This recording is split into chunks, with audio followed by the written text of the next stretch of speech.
सुशांत सिंह मौत मामले में रिया चक्रवर्ती पर प्रवर्तन निदेशालय का शिकंजा कसता जा रहा है। ईडी इस मामले में मनी ट्रेल की जांच में जुटी है। ईडी सूत्रों से पता चला है कि पिछले कुछ वर्षों में रिया की नेट कमाई 10 लाख से 12 लाख और फिर 14 लाख तक पहुंच गई थी। ईडी सूत्रों ने इनकम टैक्स रिटर्न के हवाले से इसकी जानकारी दी है। वहीं सुशांत सिंह राजपूत के सुसाइड केस में बहुत बड़ा खुलासा हुआ है।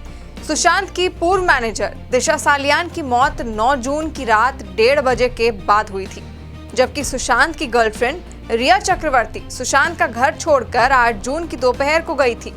यानी रिया दिशा की मौत से करीब 12 घंटे पहले ही सुशांत का घर छोड़कर चली गई थी।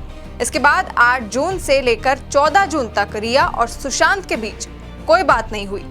तो फिर दिशा की मौत में फंसाने को लेकर सुशांत को किसने धमकी दी? सुसाइड को लेकर उठते सवालों में नया ट्विस्ट आ गया है। 20 जनवरी को 3 कॉल, 21 जनवरी को 5 कॉल, 22 जनवरी को 3 कॉल।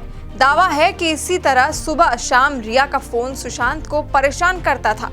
उनके कुछ कॉल रिकॉर्ड्स मिले हैं जो इसी साल के हैं। 20 जनवरी से लेकर 24 जनवरी के बीच जब सुशांत सड़क के रास्ते अपनी बहन रानी के पास चंडीगढ़ जा रहे थे, इन दिनों में रिया ने सुशांत को 25 कॉल किए।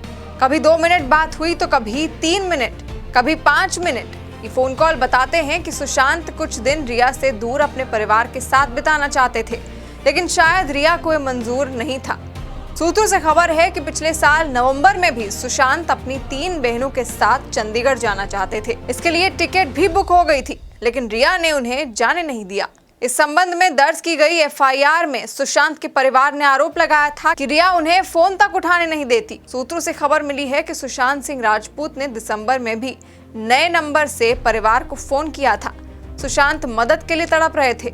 तब सुशांत ने कहा था कि रिया और उसका परिवार उसे पागल खाने भेजना चाहता है। वो कहीं नहीं जाना चाहते, मुंबई से पैकअप कर हिमाचल में रहना चाहते थे। उधर रिया को लेकर नए नए खुलासे हो रहे हैं। दूसरी तरफ रिया पर अब लगातार ईडी का शिकंजा भी कस रहा है। अब रिया की शॉपिंग, मेकअप, आने जाने का खर्चा, रिया के भाई के होटल बिल, ट्यूशन फीस, हवाई टिकट जैसे इन खर्चों की भरपाई का एक-एक पैसा सुशांत के अकाउंट से पे किया जाता था, जिसकी तस्दीक सुशांत के बैंक अकाउंट स्टेटमेंट से हो रही है। सुशांत का परिवार भी आरोप लगा चुका है कि रिया पैसों के लिए उनका इस्तेमाल कर रही थी।